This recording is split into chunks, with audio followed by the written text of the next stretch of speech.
Nous acheminons apparemment vers une vacance présidentielle qui mènerait le pays vers un chaos constitutionnel et politique. L'opposition, elle est divisée, mais elle n'est pas si divisée que ça.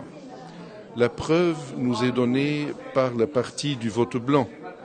C'est cette partie-là qui décide à chaque fois d'empêcher la tenue du quorum à la deuxième séance. C'est qu'ils craignent, cette partie craint réellement que l'opposition, le moment fatidique, unisse ses rangs et élire un président.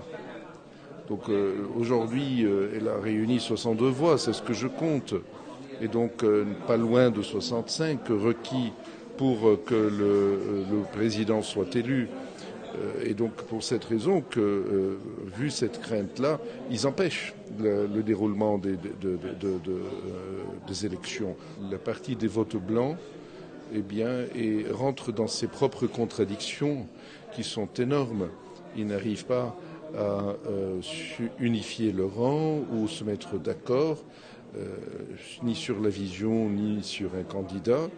Et donc c'est pour cette raison qu'ils ne savent pas comment réagir.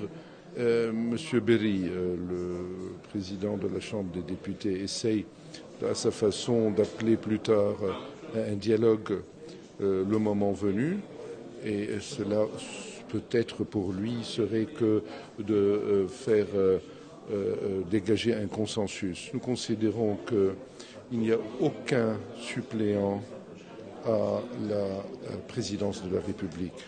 Si le président n'est pas élu, ni dialogue, ni gouvernement, rien ne remplacera cette fonction de la magistrature suprême qui veut dire que l'article 49 prévoit qu'il y ait un président de la République qui, lui, est président de la nation.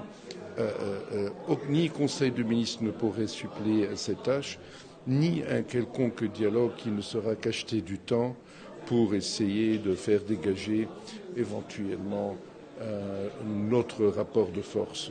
Ce rapport de force que nous avons vu aujourd'hui au Parlement restera le même. Donc il ne faut pas plus perdre de temps. Il faudrait dès demain voir comment sortir de cette impasse.